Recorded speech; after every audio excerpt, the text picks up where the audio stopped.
Welcome to Forbidden Planet TV, and welcome back to the second half of my conversation with my old mate, Mark Millar, about his epic Jupiter's Legacy show for Netflix, which you can order the collected editions for and order the new Jupiter's Legacy comic, Requiem, issue 1, from the links attached to this conversation.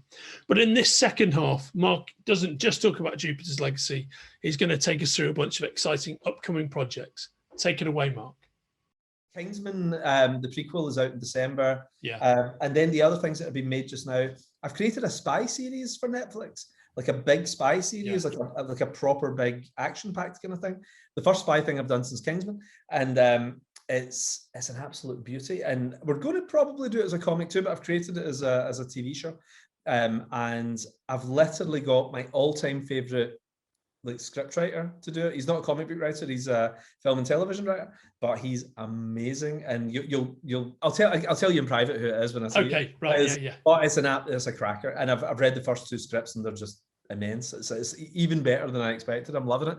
So there's that, and we're also doing the Magic Order, which we had to actually stick a pin in last year because of COVID. It was horrible. The production team that went out to Prague where we were filming, everybody came down with COVID in October. It was like a COVID hotspot, Prague. So we had to stick a pin in it, but we're getting everything moving on that again. So that's like a real priority for us. What else are we doing? We're doing the stuff we haven't announced yet, but the stuff we're in American Jesus we're working on, shooting that in Mexico later this year, and we're doing a Prodigy movie. The guys who did the Eternals for Marvel, the Fifth Pose, they've written the best screenplay. It's so good. We're doing Huck with Ted Melfi and Sharky the Bounty Hunter, and Sandra Bullock is doing Reborn. So this is all stuff that we're planning to get moving on very soon. Outside of Netflix, there's a couple of exciting things because our properties are still under license elsewhere. So like Fox still has Starlight, and we've got Joe Cornish writing and directing that right now, which is so exciting. And then over at Warner Brothers, there's Nemesis. And I don't think this is widely known, but Emerald Fennell, who just won an Oscar for Best Screenplay, Emerald has written the latest draft of Nemesis, which is quite exciting. You know, that's quite the coup, actually, mate. That is brilliant. I think Warner Brothers got her just before she won the Oscar, because she's finished her draft, she's done it, and I think they must be thinking, that was pretty lucky. That worked out. That's like the lightning in the bottle Eternals moment that they've just had over at Marvel, right? And it's the same deal. I mean, that's the upside of some of these societal delays that have gone on, that people that you're working with, have just gone hot-wired into the ascendancy. Great. I can't wait to see that, mate, because as you know, I love Nemesis. I think it's a great book, and I just think it's so rich for the right adaptation. I remember back in the day you telling me that Tony Scott was looking at it at one point. The much missed Tony Scott, but and a Tony Scott version that would have been amazing. Oh my God, Tony was perfect for it, and it was funny because I remember I was in Asda car park. It must have been 2010 or something, right? I was sitting in Asda car park on the phone, and we were just about to get and do our shopping. And then I got a phone call through saying, can you speak to Tony Scott? He's available now. And I was like, oh my God. So we sat in the car park on the phone to Tony Scott, and it was a big conference call. And it was the most exciting thing ever. But I was also looking at Asda and trolleys coming out. It was like the least glamorous thing and the most glamorous thing, at the same time. But he had some amazing ideas for it, some of the visuals he had in mind, and it was so sad it obviously didn't work out, but he was such an interesting guy. You know what I loved about him? He didn't like email, right? So if he sent you a message, he would write a message to you on a postcard, right? Then he would get his secretary to scan it, and then she would email you the scanned postcard, and then you replied, and then he replied again with another postcard. It was amazing. So he didn't like spending time doing emails. Mate, that is amazing. My question therefore is, did you keep the postcards? No, because he only sent them as a scan. He hand wrote them in Los Angeles, had them scanned, and then emailed them to you. But I think I've got them. Keep the images, I meant. Yeah. They'll be on some computer. Yeah. I know. I'm so tight. I've got the same phone for the last 15 years, and I've got the same computer forever. Well, that's one of the things I love about you, mate. For all the extreme richness of these universes that you create, and the kind of global domination of some of the comics projects that you've been involved with, and how far they've travelled. You're still the same regular Scottish guy.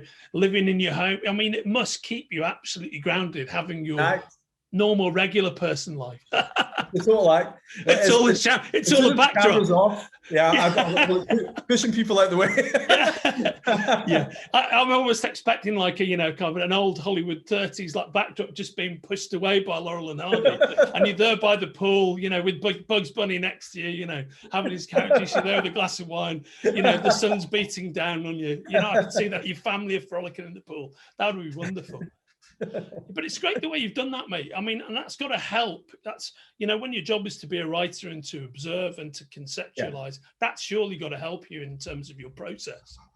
Oh, definitely. I mean, it's funny. We nearly moved to Los Angeles for a year. We never planned it full time because we've got so much family and pals here and everything.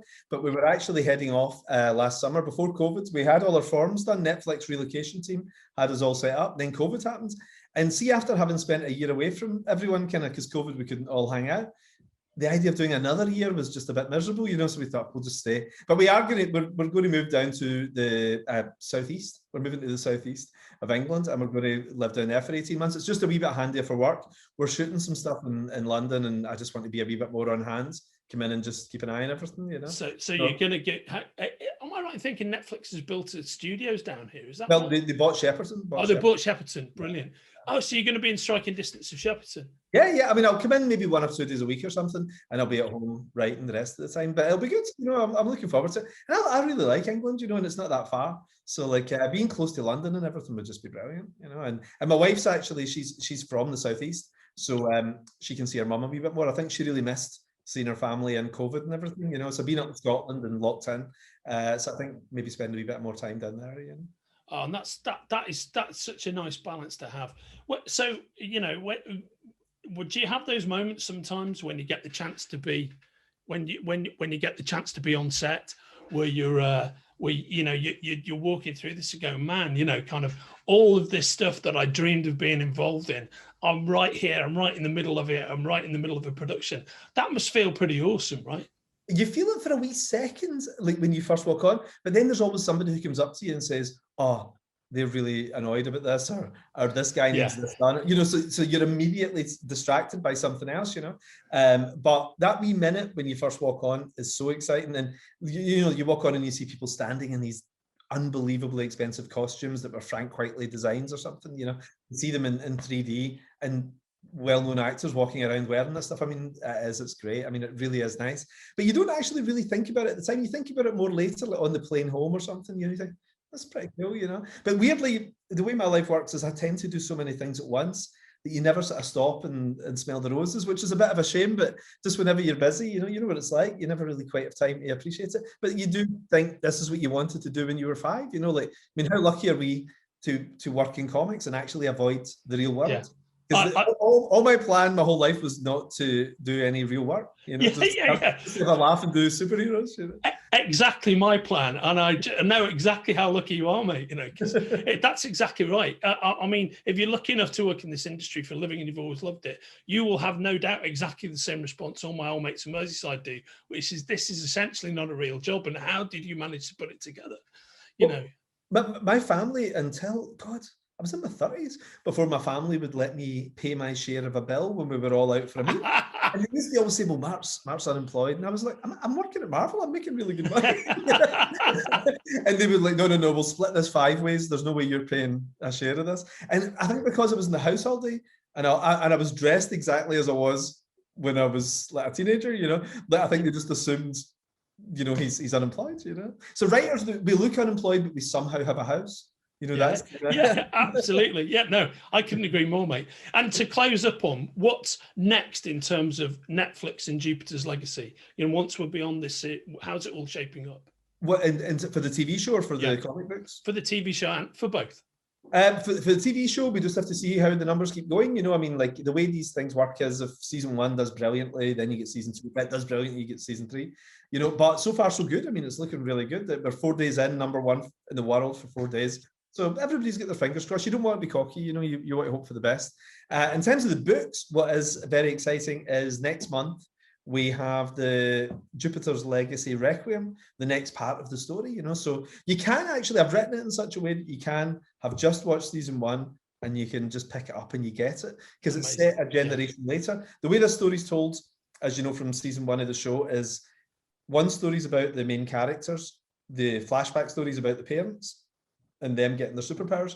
The next story is about the children of those main characters. So it's set 30 years in the future. It picks up the whole story and it finishes off the story. It's a 12-issue series, 350 pages, tells you the mystery of the island, what the hell all this has all been about, the mystery of human existence, the greatest secret in the universe, and a big Game of Thrones style superhero story in the middle of it all. It's worked out really well. I'm really happy with it. These 6 books I'm going to be pleased to have on my shelves.